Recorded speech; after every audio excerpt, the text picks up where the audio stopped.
الحمدللہ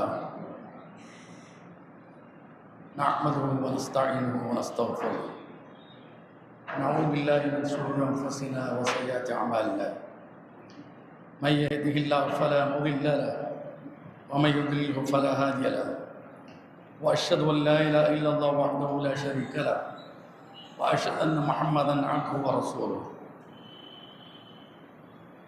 اللهم صل على محمد وعلى ال محمد كما صليت على إبراهيم وعلى إبراهيم إنك حميد مجيد اللهم بارك على محمد وعلى آل محمد كما باركت على إبراهيم وعلى إبراهيم إنك حميد مجيد أما بعد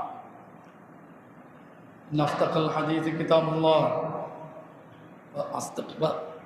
وخير الهدي هدي محمد صلى الله عليه وسلم وشر الأمور محدثاتها وكل محدثة بدعة وكل بدعة ضلالة وكل ضلالة في النار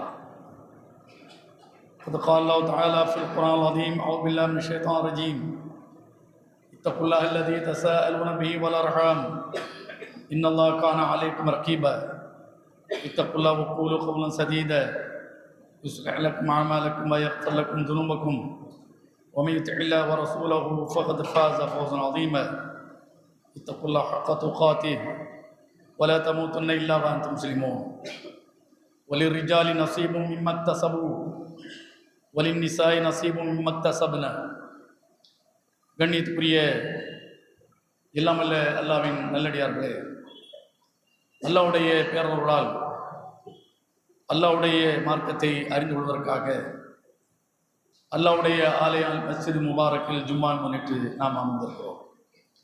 இந்த வாய்ப்பை வழங்கிய எல்லாம் அல்ல அல்லாஹ்வுக்கு அனைத்து புகழும் உண்டாகுமா. மனிதனை சரியான வழிக்கு கொண்டு செல்வதற்காக, மனிதனாக வாழ்விப்பதற்காக, நாகரிகத்துக்கும் பண்பாட்டுக்கும் உரியவனாக உருவாக்குவதற்காகத்தான் அல்லாஹ் தன்னுடைய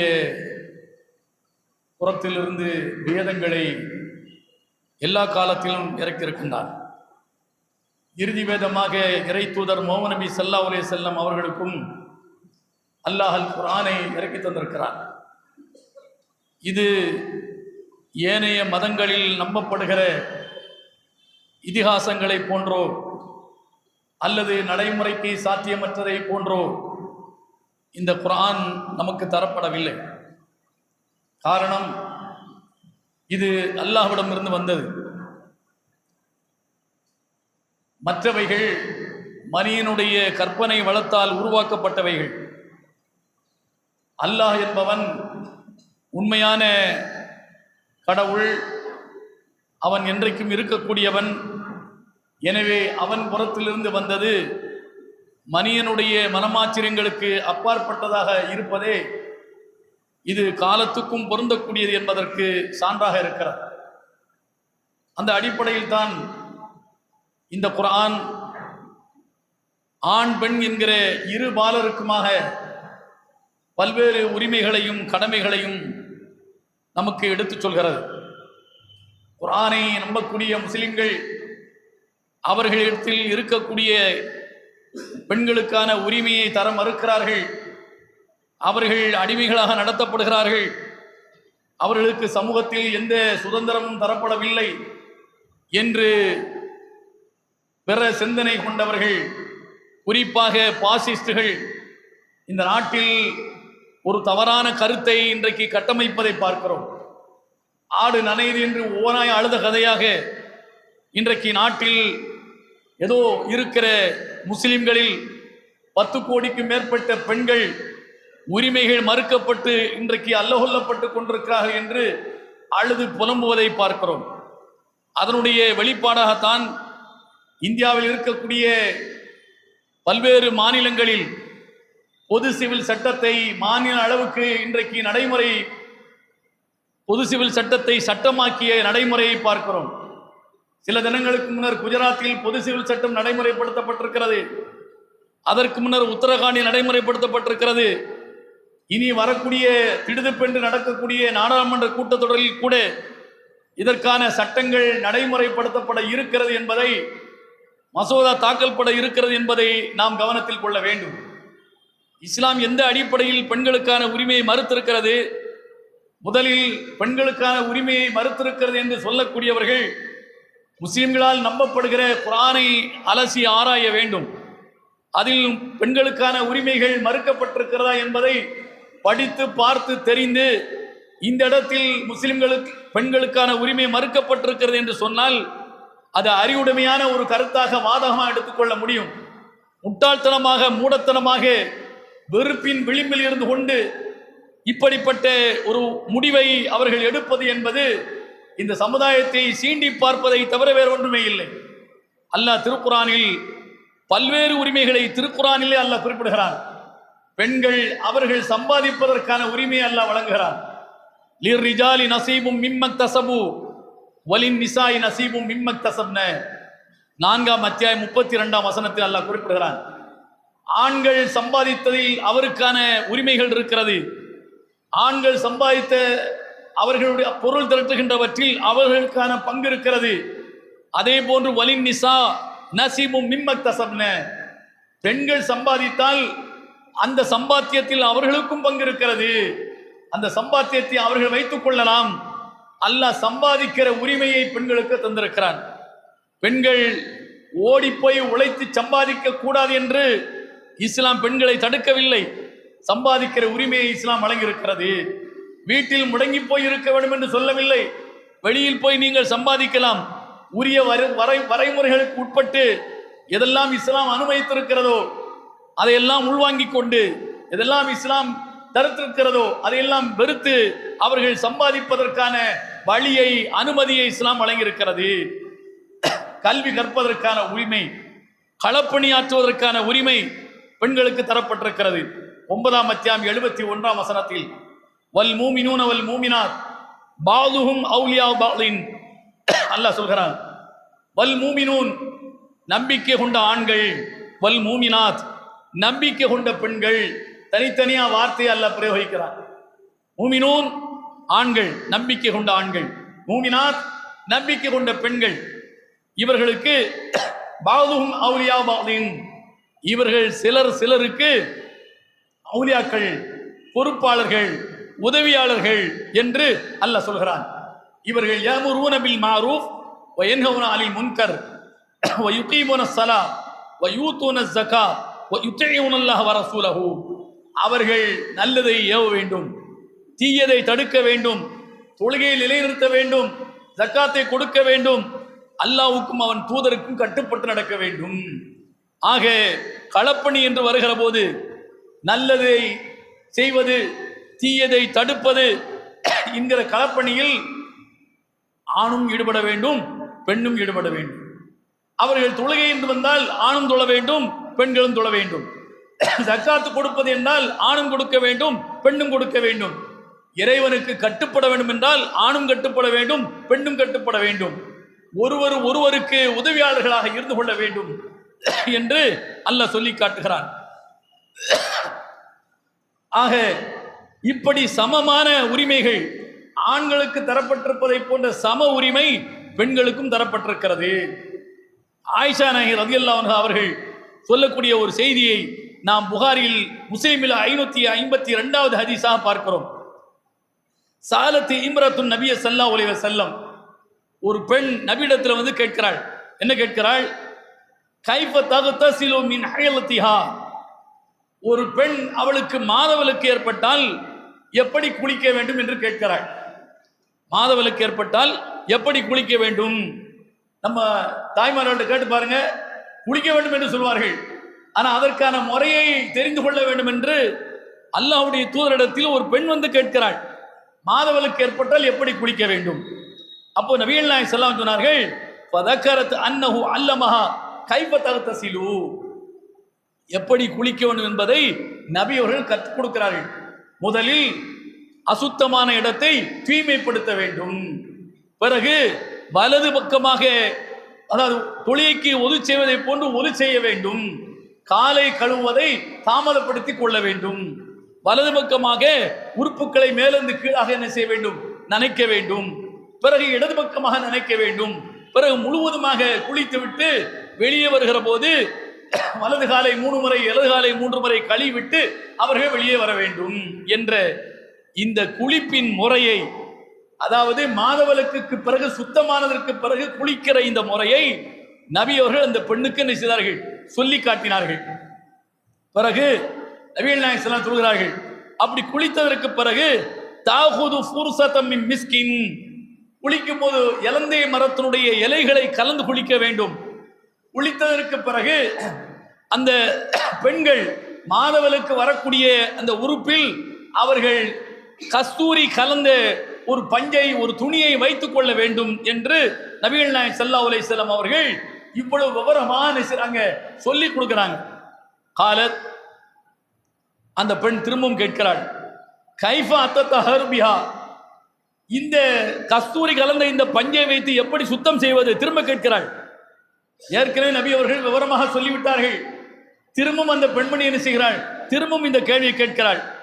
கால நபிகள் நாயகம் ஸல்லல்லாஹு அலைஹி வஸல்லம் சொன்னார்கள், தத்தஹரி பிஹா, ஏமா இதை வச்சு நீ சுத்தம் பண்ணிக்க அப்படி சொல்லி என்ன செய்றாங்க, சொல்லிடுறாங்க. திரும்ப விலாவாரியா விவரமாக அவர்கள் சொல்லவில்லை.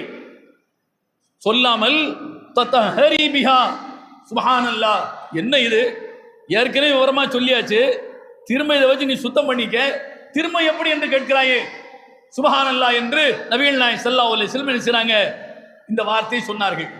வஸ்ததர வஅஷார லனா சுஃபியான் உஐனா பியதிஹி அலா வஜிஹி, நபிகள் நாயகம் ஸல்லல்லாஹு அலைஹி வஸல்லம் அவர்கள் வெட்கத்தால் நினைச்சாங்க, தன்னை மறைத்துக் கொண்டார்கள். இவ்வளவு விவரம் சொன்னதுக்கு அப்புறம் திரும்ப அந்த பெண் நினைச்சாங்க இன்னும் விளக்கமாக கேட்க வேண்டும் என்று கேட்கிற போது, இப்படித்தான் நீ செய்யணும் அப்படி சொல்லி நினைச்சாங்க. சுப்ஹானல்லாஹ், இதுக்கு மேல என்ன கேள்வி கேட்கிற அப்படி சொல்லி நினைச்சாங்க. வெட்கத்தால் அவர்கள் தன்னை மறைத்துக் கொண்டார்கள். பிறகு ஆயிஷா ரலியல்லாஹு அன்ஹா அந்த செய்தி சொல்லக்கூடிய சொல்கிறார்கள், அவர்கள் அந்த பெண்ணுக்கு ரகசியமா போய், ஏமா இந்த பஞ்சை வைத்து இப்படி என்ன செய், அந்த அசுத்தம் அந்த இடத்தை நன்றாக துடைத்துக் கொண்டு என்ன செய்ய, அந்த இடத்தை நீ சுத்தப்படுத்திக்க என்று நபிகள் நாயகம் ஸல்லல்லாஹு அலைஹி வஸல்லம் மனைவி ஆயிஷா நாயகம் என்ன செய்றாங்க, அந்த பெண்ணுக்கு விவரமாக காதோடு காது போய் ரகசியமா என்ன செய்றாங்க, சொல்லி கொடுத்தார்கள். அரஃப்து மா அராத நபி ஸல்லல்லாஹு அலைஹி வஸல்லம் ஃபகுல்து தபுத்தகி பிஹா அஸர தமி وقال ابن ابي عمر தபுத்தகி பிஹா ஆசார தமி. ஆயிஷா நாயகம் என்ன செய்றாங்க, அது இன்னும் கொஞ்சம் விவரமாக அந்த பொண்ணுக்கு கேட்கிற மாதிரி என்ன செய்றாங்க, சொல்லி கொடுக்குறாங்க. இது முஸ்லிம்ல 552வது செய்தியாக இருக்கிறது. இது ஏன் இங்கு குறிப்பிடுகிறேன் என்று சொன்னால், அந்த தூய்மை அல்லாஹ்வுடைய தூதர் கற்றுத்தந்த பிரகாரம் அந்த பெண்கள் செய்யவில்லை என்று சொன்னால் அதற்கு பிறகு செய்கிற அத்தனை வழிபாடுகளும் ஏற்றுக்கொள்ளப்படாமல் போகும். அவர்கள் தொழுகையாக இருந்தாலும் சரி, இன்னொரு வழிபாடுகளாக இருந்தாலும் சரி, தொழுகைக்கு சுத்தம் அவசியம். அப்படிப்பட்ட அந்த தொழுகை இப்படி முறையாக கடைபிடிக்காமல் அந்த குளிப்பு இருந்தால் அந்த தொழுகை அங்கீகரிக்கப்படாமலே போய்விடும். ஆதலால் அந்த முறையை ஆயிஷா நாயகி உள்வாங்கிக் கொண்டு அந்த பெண்ணுக்கு தனியா நினைச்சாங்க, சொல்லி கொடுக்குறாங்க. இதை உங்களுடைய மனைவிமார்கள், நம்முடைய மனைவிமார்கள் நம்மிடத்தில் கேட்டிருப்பார்களா, எப்படி குளிப்பது, குளிப்பினுடைய முறையை சொல்லி தாருங்கள் என்று கேட்டிருப்பார்களா? நிச்சயமாக கேட்டிருக்க வாய்ப்பில்லை. விரல் விட்டு எண்ணப்படக்கூடியவர்களை தவிர இதில் யாருமே என்ன தெரிந்து கொள்வதே இல்லை. அப்ப இந்த அறிவை, குளிப்பினுடைய இந்த அறிவை அறிந்து கொள்வதில் பெண்கள் அன்றைக்கு வெட்கப்பட்டதில்லை, பெண்கள் வெட்கப்பட்டதே இல்லை என்பதை இன்னொரு செய்தி மூலமாக நாம் அதை புரிந்து கொள்ளலாம். உம்மு சலமா ரலியல்லாஹு அன்ஹா அவர்கள் அறிவிக்கிறார்கள், ஜாத் உம்மு சுலைம் இலா ரசூலில்லாஹி ஸல்லல்லாஹு அலைஹி வஸல்லம், நபியிடத்திலே உம்மு சுலைம்ங்கிறவங்க வர்றாங்க. அவங்க ஒரு பெண் தான். உம்மு சுலைம் வந்து, யா ரசூலல்லாஹ் இன்னல்லாஹ் லா யஸ்தஹி மினல் ஹக், அல்லாஹ் உண்மையை சொல்ல வெட்கப்படுவதே இல்லை. எது உண்மையோ, மக்களுக்கு எதை மார்க்கமாக சொல்ல வேண்டுமோ அல்லாஹ் அதை போட்டு உடைத்து விடுவான். யாருக்காக வேண்டியும் தயவுதாட்சண்யம் அல்லாஹ் காட்டுவதே இல்லை என்று ஒரு பீடிகையை என்ன செய்றாங்க, அந்த பெண் உம்மு சுலைம் நபி இடத்துல போடுறாங்க. அல்லாஹ் எதையும் சொல்றதுக்கு வெட்கப்படுறது இல்லை. அப்போ அல்லாஹ்வுடைய தூதராக இருக்கிற நீங்கள் என்ன, நாங்க கேட்கிற கேள்விக்கு வெட்கம் இல்லாம என்ன செய்யணும், பதில் சொல்லணும் என்பது அதனுடைய பொருள். இப்படி சொல்லிவிட்டு அந்த பெண் கேட்கிறாள், ஃபஹல் அலல் மர்அத்தி குஸுல் இதா ஹதலமத், ஒரு பெண்ணுக்கு இரவில் தூக்கத்தில் கலிதம் ஏற்பட்டு விட்டால், நீர் வெளிப்பட்டு விட்டால் அவள் மீது குளிப்பு கடமையா என்று அந்த பெண் கேட்டாள்.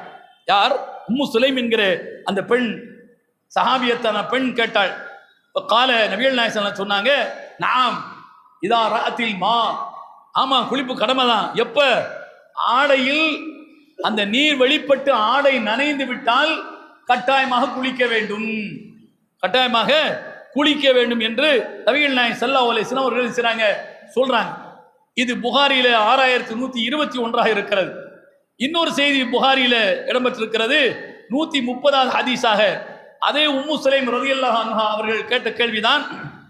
நபியிடத்தில் வந்து கேட்கின்றார்கள், யா ரசூலல்லாஹ், இன்னல்லாஹ் லா யஸ்தஹி மினல் ஹக் ஹல் அலல் மர்அத்தி மின் குஸ்லின் இதா ஹதலமத். ஒரு பெண்ணுக்கு தூக்கத்தில் நீர் வெளிப்பட்டு விட்டால் அவள் மீது குளிப்பு கடமையா என்று கேட்டாள். நபிகள் நாயகம் ஸல்லல்லாஹு அலைஹி சொன்னார்கள், ஆமாம், இதா ரஅத்தில் மா, அவள் ஆடையில் நீரை பார்த்தால் குளிப்பு கட்டாய கடமை என்று சொன்னார்கள். சொன்ன உடனே ஃபகத்தத் உம்மு சலமா, கூட யார் இருக்கிறா? இந்த செய்தியை அறிவிக்கக்கூடிய உம்மு சலமா ரலியல்லாஹு அன்ஹா அவங்க தான் இருக்கிறாங்க. உம்மு சலமா யாரு? நபியுடைய மனைவி. நபியுடைய மனைவி இருக்கத்தான் அந்த பெண் உம்மு சுலைம் வந்து இந்த கேள்வியை கேட்கின்றார்கள். அப்படி கேட்கும்போது நபிகள் நாயகம் ஸல்லல்லாஹு அலைஹி வஸல்லம் என்ன பதில் சொன்னாங்க? குளிப்பு கடமை. ஆமான்னு மட்டும் சொல்லல, நீரை ஆடையில் பட்டால் ஸ்கலிதமாகி ஆடை நனைந்தால் என்று நபிகள் நாயகம் ஸல்லல்லாஹு அலைஹி வஸல்லம் பதில் சொல்றாங்க. இந்த பதிலை கேட்ட உடனே உம்மு சலமாவுக்கு வெட்கம் வந்து விட்டது. ஃபகத்தத் உம்மு சலமா, உம்மு சலமா தன்னுடைய முகத்தை மறைத்துக் கொண்டார்கள். அல்லாஹ்வுடைய தூதரின் மனைவி உம்மு சலமா அவர்கள் தன்னுடைய முகத்தை மறைத்துக் கொண்டார்கள். மறைத்து விட்டு காலத் யா ரசூலல்லாஹ், அப்போ உம்மு சலமாவுக்கு அப்போ ஒரு கேள்வி வருது.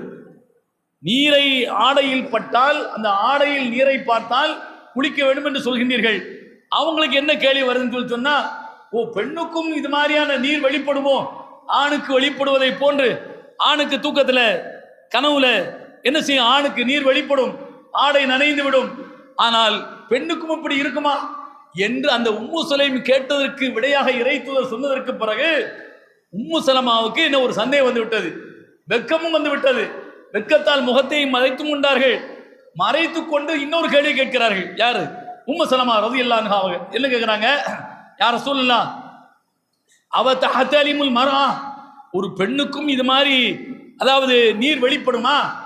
அவளும் இது மாதிரி அசுத்தமாவாளா என்று கேட்டார்கள். கால் நபிகள் நாயகம் ஸல்லல்லாஹு அலைஹி வஸல்லம், நாம் தரிபத் யமீனு, என்ன கேள்வி கேட்ட? ஆமாம், பெண்ணுக்கும் இப்படி வரத்தான் செய்யும் என்று சொல்லிவிட்டு அறிவுபூர்வமான ஒரு பதிலை சொல்கிறார்கள். விஞ்ஞான ரீதியான ஒரு பதில், அவர்கள் ஆய்வு செய்து சொல்லக்கூடிய பதிலா இது. அல்லாஹ் அவர்களுக்கு அறிவு கொடுத்ததை சொல்கிறார்கள், அவ்வளவுதான். என்ன பதில் சொன்னார்கள்? ஃபபிமா யுஷ்பிஹுஹா வலதுஹா. ஏம்மா உம்மு சலமா, ஒரு பெண்ணுக்கு குழந்தை பிறகுதா இல்லையா? அந்த குழந்தை பிறந்ததற்கு பிறகு குழந்தையை கையில் எடுத்து கொஞ்சும் போது, ஓ, உம்மா மாதிரி இருக்காள, பாப்பா மாதிரி இருக்காள என்று எப்படி சொல்ல முடிகிறது? அப்போ அந்த பெண்ணுக்கும் இது மாதிரி நீர் வெளிப்படுதல் ஒன்று இருக்கிறது என்பதை புரிந்து கொள்ள வேண்டும். அதைத்தான் இன்றைக்கு என்ன அறிவியல் உலகம் சொல்கிறது, ஆணுக்கு வெளிப்படுவது அது ஒய், உயிரணு, பெண்ணுக்கு வெளிப்படுவது எக்ஸ், அது சினை முட்டை. அப்ப இந்த ரெண்டும் ஒய்யும் எக்ஸும் உயிரணுவும் சினை முட்டையும் கலந்தால்தான் ஒரு கரு உருவாகும் என்பதை இன்றைக்கு சொல்கிறார்கள். அப்ப ரெண்டு பேருக்குமே நீர் என்ன வெளிப்படத்தான் செய்யும் என்று நபிகள் நாயகம் ஸல்லல்லாஹு அலைஹி வஸல்லம் சொல்கிறார்கள். ஆதலால் தான் அந்த பிறக்கிற குழந்தை ஒன்று ஆணை போன்றோ அல்லது பெண்ணை போன்றோ, தாயை போன்றோ, தந்தையை போன்றோ அந்த குழந்தை இருக்கிறது என்பதை அறிவுபூர்வமாக தன்னுடைய மனைவி உம்மு சலமாவுக்கு சொல்கிறார்கள். எவ்வளவு அதாவது உளப்பூர்வமாக, உள்ளார்ந்தமாக, ஆழமாக இந்த கேள்விகளை அல்லாஹ்வுடைய தூதரிடத்தில் அந்நிய பெண்கள் வந்து கேட்க முடிந்தது என்று சொன்னால், இது இறை மார்க்கத்தின் மீது உள்ள தேடல், அறிவு ஞானத்தை தெரிந்து கொள்வதில் அவர்கள் கடைபிடிக்கக்கூடிய ஒரு தேடல். ஆதலால் தான் அவர்கள் இதை என்ன செய்கிறார்கள்? இறை தூதரிடத்திலே கேட்டுக்கொள்கிறார்கள், இறை தூதரிடத்தில் கேட்டு தெரிந்து கொண்டார்கள். ஆக இது மட்டுமல்ல, நபிகள் நாயகம் ஸல்லல்லாஹு அலைஹி வஸல்லம் அவர்களை பற்றி, அவர்களுடைய காலத்தில் வாழ்ந்த நபி தோழிகளை பற்றி பல்வேறு செய்திகளை நாம் அதை பார்க்கிறோம். ஆயிஷா நாயகி ரலியல்லாஹு அன்ஹா அவர்கள் சொல்கிறார்கள், என்ன சொல்கிறார்கள்? அதாவது அன்சாரி பெண்கள் இருக்கிறார்களே, நாமத்துன் நிசா நிசாவுல் அன்சார், நாமத்துன் நிசா நிசாவுல் அன்சார், லம் யம்னஹுன்ன அயதஃபக்கஹன ஃபித்தீன், பெண்களிலேயே சிறந்த பெண்கள் மதீனத்து பெண்கள், பெண்களே சிறந்த பெண்கள் மதீனத்து பெண்கள். ஏன் அப்படி சொன்னாங்க? லம் யம்னஹுன்ன அயதஃபக்கஹன ஃபித்தீன், மார்க்க அறிவை தேடுவதில் வெட்கம் அவர்களை தடுத்ததே இல்லை, வெட்கம் ஒரு தடையாக அவர்களுக்கு இருந்ததே இல்லை என்று ஆயிஷா நாயகி ரலியல்லாஹு அன்ஹா சொல்லி காட்டுகிறார்கள். ஆயிஷா நாயகி மதீனத்து பெண்ணா? இல்லை, அவங்க மக்கத்து பெண். அவங்க பாராட்டுறாங்க யார? மதீனத்து பெண்களை பாராட்டுகிறார்கள். இந்த மதீனத்து பெண்கள் ஒருவர் தான் இந்த உம்மு சுலைம். அவங்க தான் என்ன செய்றாங்க, ஆழமாக அதுல என்னென்ன சந்தேகங்கள் வருதோ சந்தேகத்தை முழுமையாக நிவர்த்திக்கும் வகையில் அவங்க இந்த கேள்வியை அல்லாஹ்வுடைய தூதரிடத்திலே, அல்லாஹ்வுடைய தூதரை பொறுத்தளவில் உம்மு சுலைமுக்கு ஒரு அந்நியர் தான், ஆனாலும் அல்லாஹ்வுடைய தூதர் அவர்தான் ஆசிரியர், அவர்தான் வழிகாட்டி, அவரிடத்தில் தான் இதை கேட்டு தெரிந்து கொள்ள முடியும் என்ற அடிப்படையிலே இதை அவர்கள் இருக்கிறார்கள், கேட்டு தெரிந்து கொள்கிறார்கள். ஆக அறிவை தேடுவதில் பெண்களுக்கு எந்த தடையும் இல்லை. தாராளமாக பெண்கள் அறிவை தேடிக்கொள்ளலாம், கல்வியை கற்றுக்கொள்ளலாம், கல்வி அவர்களுக்கு தடை இல்லை. என்ன சுதந்திரம் அவர்களுக்கு மறுக்கப்பட்டிருக்கிறது. அடுத்து பாருங்கள், அல்லாஹ் 4ஆம் அத்தியாயம் 7ஆம் வசனத்தில் அல்லாஹ் குறிப்பிடுகிறான், லிர்ரிஜாலி நஸீபும் மிம்மா தரக்கல் வாலிதானி வல் அக்ரபூன் வலின்னிசாஇ நஸீபும் மிம்மா தரக்கல் வாலிதானி வல் அக்ரபூன் மிம்மா கல்ல மின்ஹு அவ் கஸுர நஸீபம் மஃப்ரூதா. ஆண்கள் அவர்கள் விட்டு சென்றதில் அவர்களுடைய பிள்ளைகளுக்கும் உறவினர்களுக்கும் சொத்தில் பங்கு இருக்கிறது. பெண்கள் அவர்கள் விட்டு சென்றதில் அவர்களுடைய பிள்ளைகளுக்கும் அவர்களுடைய உறவுக்காரர்களுக்கும் பங்கு இருக்கிறது. மிம்மா கல்ல மின்னு அவ் கஸுர, அவர்கள் விட்டு சென்றது குறைவாகவோ அதிகமாகவோ இருந்தாலும் பிரச்சனை இல்லை. இறந்த ஆண் விட்டு சென்றால் அந்த சொத்தில் குழந்தைகளுக்கும் குடும்பத்தினருக்கும் பங்கு இருக்கிறது. இறந்தவள் பெண் சொத்தை விட்டு சென்றால் அவளுடைய குடும்பத்தில் உள்ளவர்களுக்கும் குழந்தைகளுக்கும் பங்கு இருக்கிறது என்று அல்லாஹ் 4ஆம் அத்தியாயம் 7ஆம் வசனத்தில் சொல்கிறார். அது எவ்வளவு பங்கு, யாருக்கு எவ்வளவு, அதை 4ஆம் அத்தியாயம் 11, 12, 176ஆம் வசனத்தில் அல்லாஹ் சொல்லி காட்டுகிறான். என்ன சொல்கிறான்? யூசிக்குமுல்லாஹ் ஃபி அவுலாதிக்கும் லிذكر மிஸ்லு ஹவ்லில் உன்சையைன்.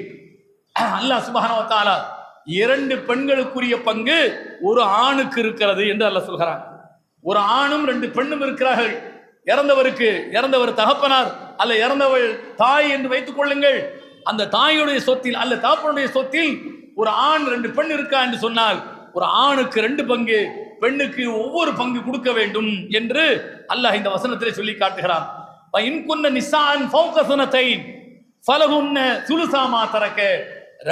ஒரு பெண்ணுக்கு மேல் 2 பெண் குழந்தைகளோ அதற்கு மேலே இருந்தால் இறந்தவங்களுடைய சொத்தில் 3/2 பங்கு கொடுக்க வேண்டும் என்று அல்லாஹ் சொல்லி காட்டுகிறான்.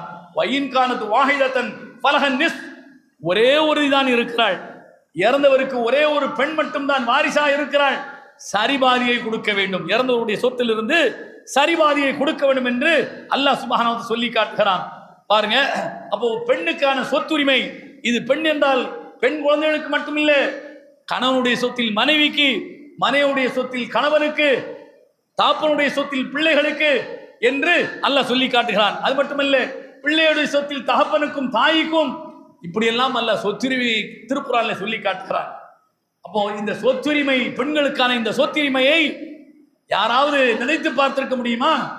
அறிவு வளர்ந்திருக்கிற இந்த காலத்திலேயே, ரொம்ப நாகரிகம் வளர்ந்திருக்கிற இந்த காலத்திலேயே போன நூற்றாண்டில் தான் பெண்களுக்கு சொத்துரிமை பேசப்பட்டது. அதற்கான மசோதாக்கள் தாக்கல் செய்யப்பட்டன, இன்னும் முழுமையாக போய் சேரவில்லை. ஆனால் என்றைக்கோ அறிவிலிகள் வாழ்ந்த, காட்டுமிராண்டிகள் வாழ்ந்த அந்த அரபு நாட்டில் பெண்களுக்கு சொத்துரிமை அல்லாஹ் இறை தூதரின் வழியாக, குர்ஆனின் வழியாக பெண்களுக்கு அல்லாஹ் சொத்துரிமை வழங்கியிருக்கிறான். அப்ப என்ன உரிமை மறுக்கப்பட்டிருக்கிறது? அடுத்து பாருங்கள், யா அய்யுஹல்லதீன ஆமனூ லா யஹில்லு லக்கும் அன் தரிசு நிஸா கர்ஹா. விரும்பியவரை திருமணம் முடிக்கிற உரிமையை அல்லாஹ் பெண்ணுக்கு வழங்கியிருக்கிறான். விரும்பியவரை திருமணம் முடிக்கிற உரிமையை, மணமகனை தேர்ந்தெடுக்கிற உரிமையை, எப்படி மணமகன் மணமகளை தேர்ந்தெடுக்கிற உரிமையை இஸ்லாம் வழங்கியிருக்கிறதோ அதுபோல ஒரு மணப்பெண் தனக்கான கணவனை தேர்ந்தெடுக்கிற உரிமையை அல்லாஹ் வழங்கியிருக்கிறார். யா அய்யுஹல்லதீன ஆமனூ, நம்பிக்கை கொண்டோர்களே, லா யஹில்லு லக்கும் அன் தரிசு நிஸா கர்ஹா, நீங்கள் பெண்களை பலவந்தமாக அடைந்து கொள்வதற்கு உங்களுக்கு அனுமதி இல்லை என்று அல்லாஹ் சொல்கிறான். நிர்பந்தித்து உன்னை நான் திருமணம் முடித்துத்தான் தீர்வேன் என்று அவள் விரும்பினால்தான், நீ நிர்பந்தித்து அவளை திருமணம் முடிக்க வேண்டிய அவசியம் இல்லை, கட்டாயம் இல்லை, மார்க்கம் அப்படி சொல்லவில்லை. அவளுக்கான உரிமையை இஸ்லாம் வழங்குகிறது, அவளுக்கான உரிமையை இஸ்லாம் வழங்குகிறது. அது மட்டுமல்ல, அல்லாஹ்வுடைய தூதர் காலத்தில் இப்போது சம்பவமே நடந்தது. எப்படி இன்றைக்கு நம் சமுதாயத்தில் இருப்பதை போல தகப்பனுக்கும் தாய்க்கும் பிடிக்கவில்லை என்றால் அந்த பெண்ணுக்கு ஒரு மணவன் பிடித்திருக்கான் என்று சொன்னால் அதெல்லாம் இல்லை, நாங்க பார்க்கிற மாப்பிள்ளை தான் நீ கல்யாணம் பண்ணணும் என்று சொல்கிற ஒரு போக்கை நாம் பார்க்கிறோம்.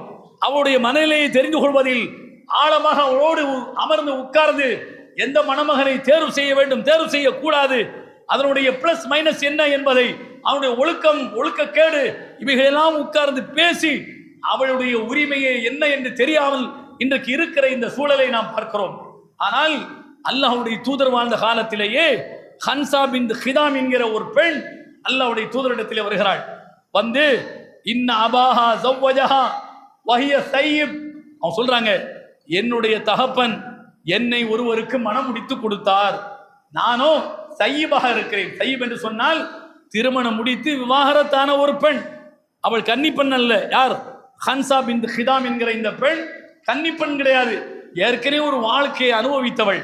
அவள் வந்து அல்லாஹ்வுடைய தூதரிடத்தில் சொல்கிறாள், நான் இது மாதிரி கன்னிப்பெண்ணாக இருக்கிறேன், என்னுடைய தகப்பன் என்னை ஒருவருக்கு மனம் முடித்து கொடுத்து விட்டார், ஆனா எனக்கு அதில் விருப்பம் இல்லை, அவரோடு நான் வாழ்வதற்கு எனக்கு விருப்பம் இல்லை என்று அந்த பெண் நபிகள் நாயகம் ஸல்லல்லாஹு அலைஹி வஸல்லம் இடத்திலே சொன்னாள். அத்தத்தின் நபிய ஸல்லல்லாஹு அலைஹி வஸல்லம், நபிகள் நாயகம் ஸல்லல்லாஹு அலைஹி வஸல்லம் அவரிடத்தில் வந்து இதை சொன்ன மாத்திரத்தில் அல்லாஹ்வுடைய தூதர் அவர்கள் ஃபரத்த நிகாஹா, அந்த தகப்பன் இந்த ஹன்சா பின் ஹிதாமை அவளுடைய சம்மதம் இல்லாமல் யாருக்கு திருமணம் முடித்து வைத்தாரோ அந்த திருமணத்தை அல்லாஹ்வுடைய தூதர் அவர்கள் ரத்து செய்தார்கள், திருமணம் செல்லாது என்று சொல்லிவிட்டார்கள். எப்படிப்பட்ட உரிமையை இஸ்லாம் தந்திருக்கிறது என்று பாருங்கள், எப்படிப்பட்ட உரிமை இஸ்லாம் தந்திருக்கிறது என்று பாருங்கள். இது மாதிரியான உரிமையை கல்லானாலும் கலவன் புல்லானாலும் புருஷன் என்று சொல்லி அடங்கி ஒடுங்கி போகக்கூடிய ஒரு நிலையை இஸ்லாம் பெண்களுக்கு தரவே இல்லை. சுதந்திரமான உரிமை அவர்களுக்கு தரப்பட்டிருக்கிறது. அவர்கள் சாதாரணமாக தங்களுக்கான உரிமையை தேர்வு செய்து ஆலோசித்து எடுக்கிற முடிவை அவரிடத்திலே இஸ்லாம் வழங்குகிறது என்பதை நாம் பார்க்கிறோம். அதுபோல ஆத்து நிசா சதுகாத்து என்ன நஹலா, அல்லாஹ் திருக்குர்ஆனில் சொல்கிறான், பெண்களுக்கு மனக்குடையை மனமோந்து கொடுங்கள் என்கிறான். பெண்களுக்கு மனக்குடையை மனமோந்து கொடுங்கள் என்று சொல்கிறான். அப்போ கணவன் மனைவியாக மகரை வாங்கி கொண்டு நீ கொடுக்கிறத வாங்கணுங்கிற கட்டாயம் இல்லை, அவள் கேட்பதை நீ கொடுக்க வேண்டும். அவள் என்ன மகரை கேட்கிறாளோ அவள் கேட்பதை நீ கொடுக்க வேண்டும். அதனால தான் இப்போ அரபு நாடுகள்ல எல்லாம் அவங்க கேட்கறது கொடுக்கறதுக்கு சக்தி இல்லைன்னு சொல்லி அவன் என்ன செய்யறான், அங்கிருந்து இங்கே வேற நாடுகளுக்கு போய் மிக மலிவான குறைந்த தொகையை மனக்குடையா யார் பெற்றுக் கொள்வதற்கு தயாராக இருக்கின்றார்களோ அவர்களை வெளிநாடுகளில் போய் கல்யாணம் முடிச்சு போயிடுறாங்க. இப்படியெல்லாம் அரபு நாடுகள் நடக்கிறது. ஆனால் அவள் கேட்பதை கொடுக்க சம்மதித்தால் நீ அவளை மனம் முடித்துக் கொள்ளலாம், அவள் விரும்பியதை நீ கொடுக்க வேண்டும் என்று அல்லாஹ் சொல்கிறான். சொன்னதற்கு பிறகு விரும்பியதை நீ கேட்டு கொடுத்து அவளை மனமுடித்ததற்கு பிறகு அந்த பெண்கள் மனமு வந்து நீ கொடுத்த மகரை அவர்கள் உங்களுக்கு திரும்ப தந்தால் சந்தோஷமா அதை என்ன செய்யுங்க, சாப்பிட்டுக்கிடுங்க, வாங்கி சாப்பிட்டுக்கிடுங்க, அனுபவிச்சுக்கிடுங்க என்று அல்லாஹ் சுப்ஹானஹு வ தஆலா சொல்லி காட்டுறான். அப்ப பாருங்கள், மனக்கொடை அவள் விருப்பத்துக்கு அல்லாஹ் விடுகிறான். அவளுடைய அது ரைட்ஸ், அவளுடைய உரிமை, அவள் அதில் முடிவு எடுப்பதை ஏற்றுக்கொள்ள வேண்டும். நீயாக இந்த முடிவை திணிக்க கூடாது. உனக்கு 10,000 ரூபாய் தருவேன், இஷ்டம்னா நீ இரு, இல்ல நான் கட்டாயமா உனக்கு 10 அதுக்கு மேல ஒரு 10 பைசா தரமாட்டேன் என்று சொல்கிற நிலையில் அல்லாஹ் என்ன செய்யல, பெண்களை வைக்கவில்லை. அப்ப வாழ்க்கையை துணையாக வரக்கூடியவளுக்கு அவள் சுயமாக முடிவெடுத்து என்ன சுயமாக முடிவு, மணமகனை தேர்வு செய்வதிலும் சுயம், மணமகனை தேர்வு செய்ததற்கு பிறகு அவன் வழங்குகிற மகரை பெற்றுக் கொள்வதிலும் சுயமான முடிவு. இப்படியெல்லாம் இஸ்லாம் என்ன உரிமைகளை ஏராளமாக பெண்களுக்கு வழங்கி இருக்கிற என்பதை குர்ஆனின் வழியாக நாம் அதை புரிந்து கொள்கிறோம். புரிந்து செயல்படுகின்றவர்களாக அல்லாஹ் உங்களை முன்னே ஆக்கிடுவானாக. வாஹது அல்ஹம்துலில்லாஹி ரப்பில் ஆலமீன்.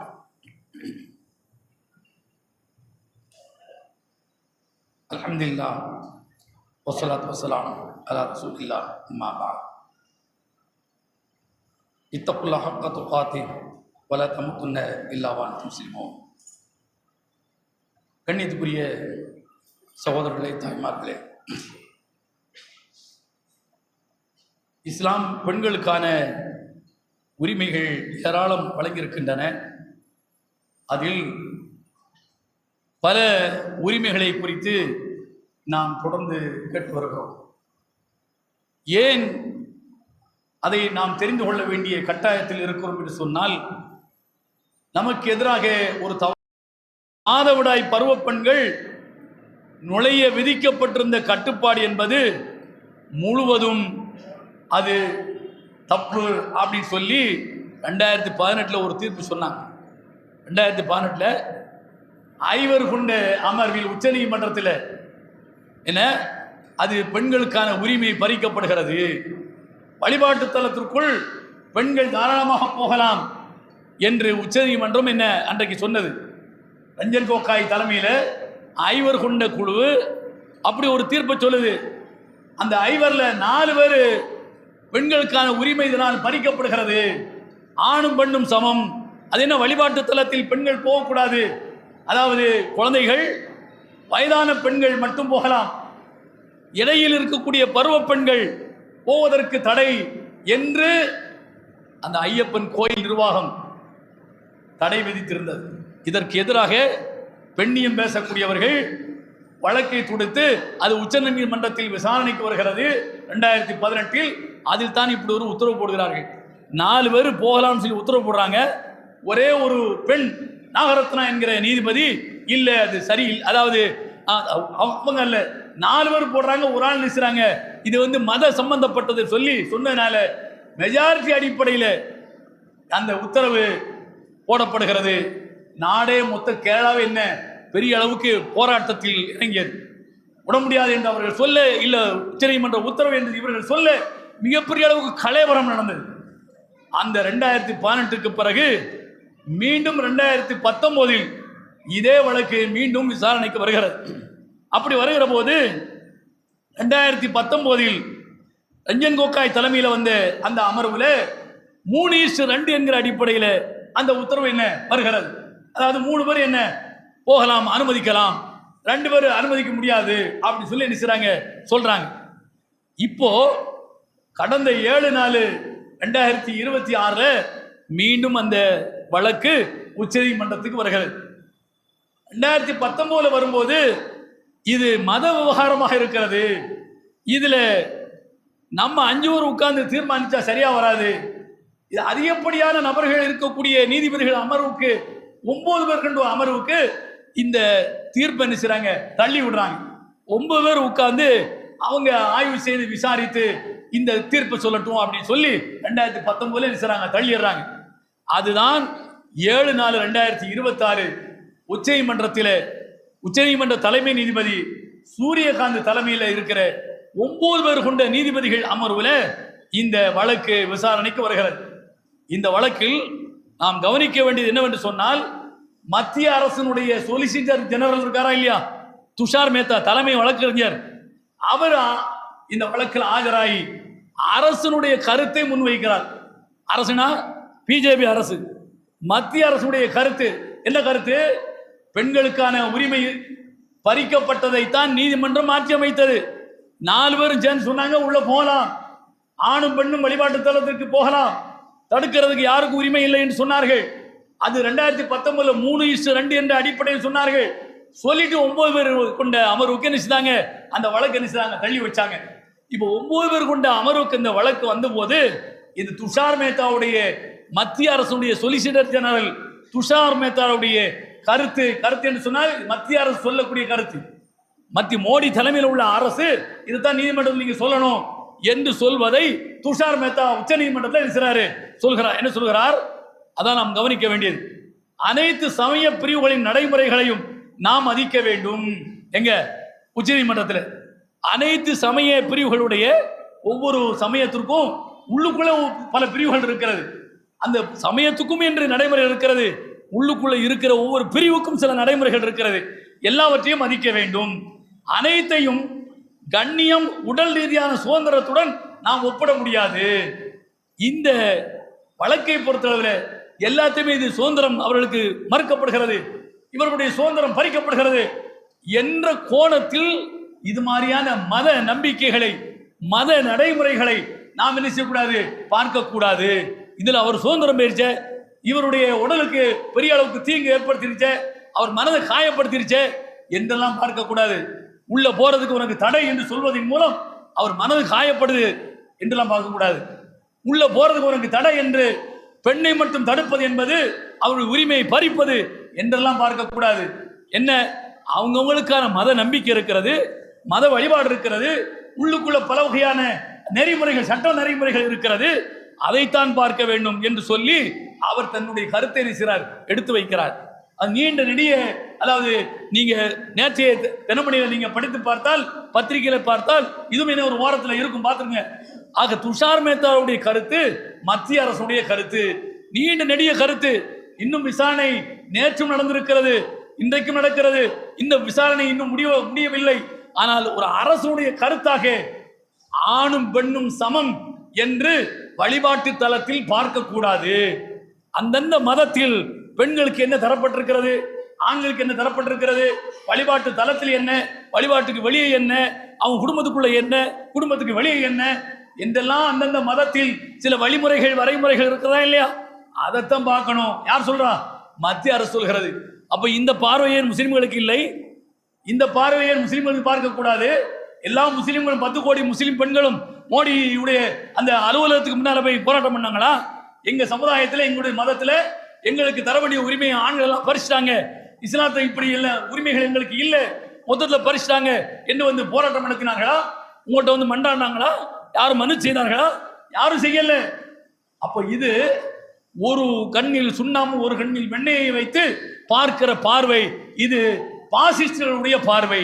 பொது எதிரியாக முஸ்லிம்களை கட்டமைக்க வேண்டும், அதுல குறிப்பாக பெண்கள் அவருடைய உரிமை பறிக்கப்படுகிறது என்று சொல்லி உள்ளுக்குள்ள ஒரு தீய கொளுத்தி போட்டு இது பற்றி கொண்டு எரிய வேண்டும் என்கிற இந்த பாசிச சிந்தனையினுடைய வெளிப்பாடுதான் பொது சிவில் சட்டம் என்று கொண்டு வருகிறார்கள். எதற்கு பொது சிவில் சட்டம் கொண்டு வர வேண்டும்? இதை கொண்டு வருகிற போது ஏன் இந்த ஐயப்பன் கோயில் விவகாரம் வர வேண்டும்? பொது சிவில் சட்டம் என்று வந்து விட்டால் எல்லோரும் சமம் தானே, அப்ப கோயிலுக்குள்ள எல்லாம் போலாம் தானே, ஆணும் போலாம் பெண்ணும் போலாம் தானே. அப்ப அது ஒரு பார்வை, இது ஒரு பார்வையா? ஆக நாம் கவனமாக இருக்க வேண்டிய ஒரு கட்டாயத்தில் இருக்கிறோம். ஆளுகிறவன் நம்முடைய உரிமையை பறிக்கக்கூடியவனாக இருந்தால் கவனமாக நம்முடைய வாக்குகளை, நம்முடைய உரிமையை நிலைநாட்ட வேண்டிய இடத்தில் நிலைநாட்ட வேண்டும். இதை என் கட்சிக்கார கூட்டணி சேர்ந்துட்டான், உங்க கட்சிக்கார விட்டு வெளியில போயிட்டான் என்கிற இந்த கீழ்த்தரமான இந்த பார்வையை நாம் கையில் எடுப்போம் என்று சொன்னால் நம்முடைய ஜீவாதார உரிமை, வாழ்கிற உரிமையை தாண்டி நாம் சுவாசிக்கிற இந்த மார்க்கத்தின் உரிமையை இழக்க வேண்டிய நிலை ஏற்படும். உண்மையான முஸ்லீமாக இருந்தால் இறை மார்க்கத்திற்கு எதிராக, அவனுடைய சட்டத்திற்கு எதிராக எவனெல்லாம் நிற்கிறானோ அவனை எதிர்த்து களமாட வேண்டிய பொறுப்பும் கடமையும் நமக்கு இருக்கிறது. அதற்கான வாய்ப்பை நமக்கு எதிர்நோக்கி காத்திருக்கிறது என்பதை கூறி, இன்ஷா அல்லாஹ் வரக்கூடிய ஞாயிற்றுக்கிழமை மக்ரிபுக்கு பிறகு நம்முடைய மச்சும்பார கமிட்டியினுடைய பொதுக்குழு நடைபெறுகிறது. பொதுக்குழு உறுப்பினர்கள் அனைவரும் கலந்து கொள்ளுமாறு கேட்டு நிறைவு செய்கிறேன். வாஹர் அல்ஹம்துலில்லாஹி ரப்பில் ஆலமீன்.